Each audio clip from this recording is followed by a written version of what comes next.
In 1961, ordinary people walked into a Yale University laboratory. They were told they were part of a memory study. They were told the other participant was just a volunteer, like them. And then they were told to press a button that would send an electric shock to a stranger. Not once, not twice, up to 30 times, each one more powerful than the last. And here is what haunts every psychologist who has ever studied this. 65% of them went all the way to the maximum voltage. Not monsters, not criminals, ordinary people, just like you. The year was 1961. The world was still processing the Nuremberg trials, where Nazi officers had defended their atrocities with 3 simple words. I was following orders. Stanley Milgram, a young psychologist at Yale, asked a question that nobody had dared to test scientifically. Was it something uniquely evil about the German people? Or is blind obedience to authority a universal human trait, something buried deep inside all of us? To find out, he designed one of the most controversial experiments in the history of science. He placed a newspaper ad. Wanted, volunteers for a study on memory and learning, $4 payment. Over the next 2 years, hundreds of ordinary men responded. Teachers, engineers, factory workers, salesmen. None of them knew what they were actually there to test. When they arrived at the lab, they were greeted by a man in a gray suit, the experimenter. And they met another volunteer, a friendly middle-aged man who introduced himself as a factory worker from New Haven.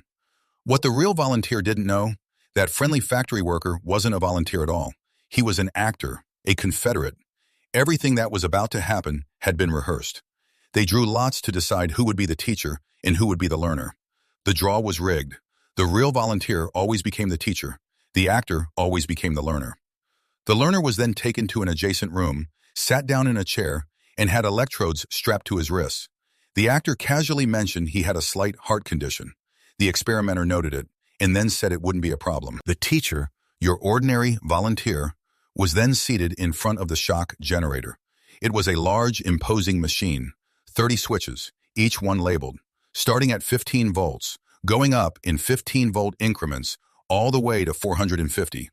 The switches had labels: slight shock, moderate shock, strong shock, very strong shock, intense shock, extreme intensity shock, danger, severe shock.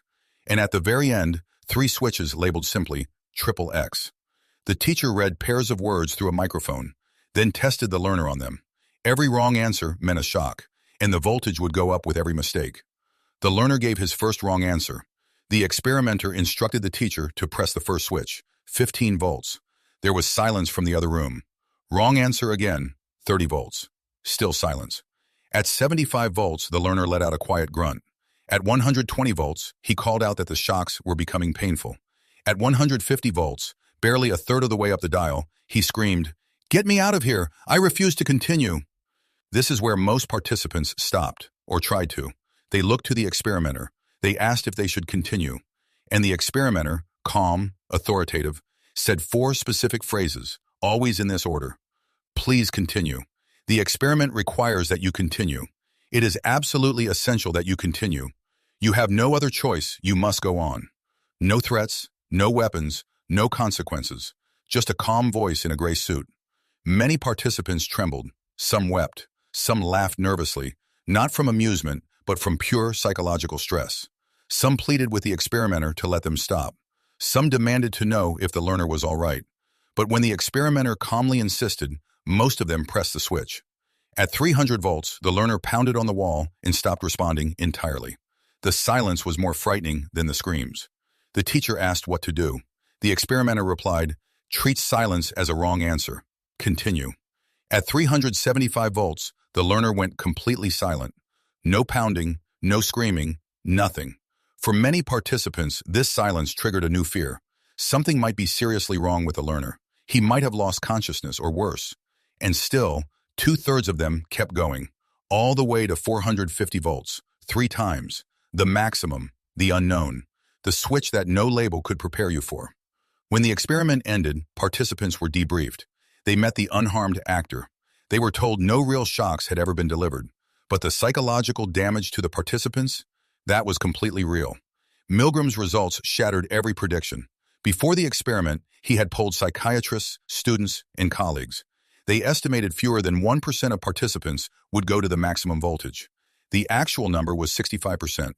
The experiment was replicated across dozens of countries over the following decades, in Germany, Australia, Jordan, Spain, and the Netherlands. The results were consistent everywhere, between 61 and 66% in every culture tested. It wasn't education level, it wasn't age, it wasn't even country of origin.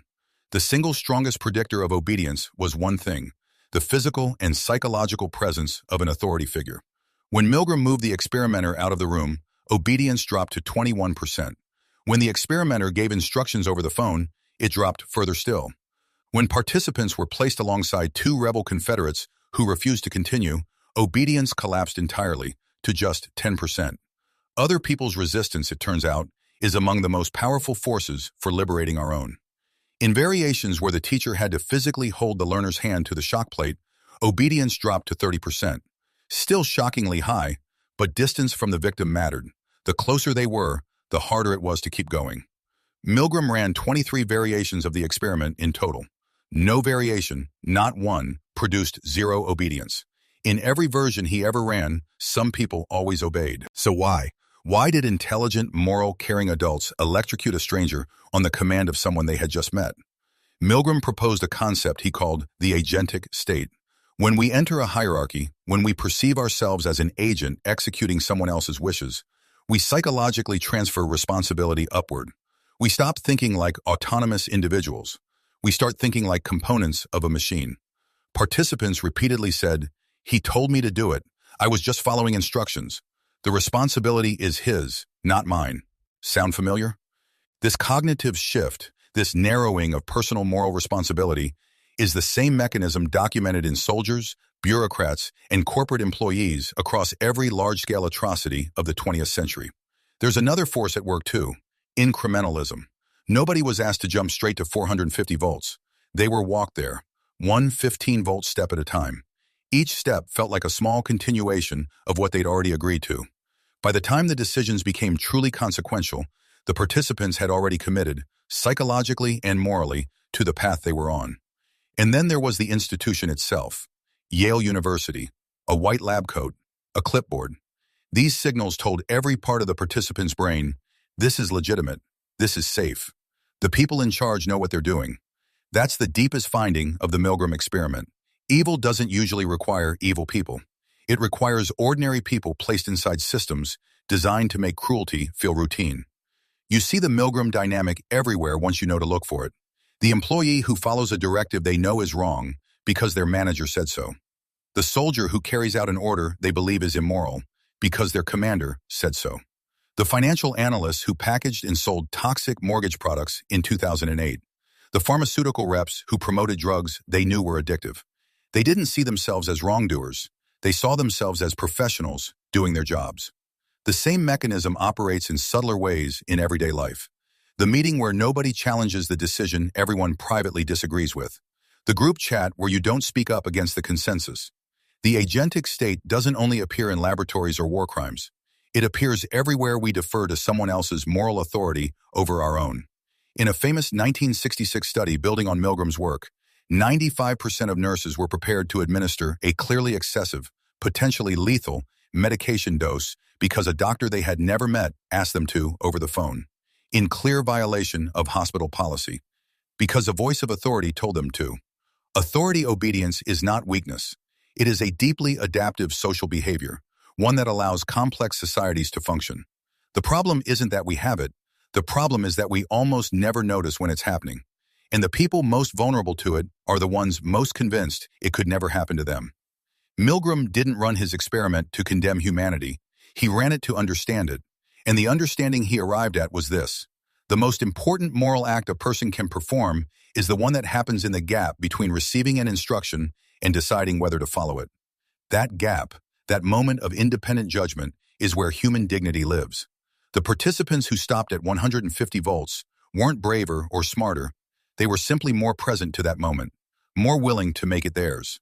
The Milgram experiment doesn't tell us we're all capable of evil. It tells us that the architecture of our environment can make evil feel ordinary.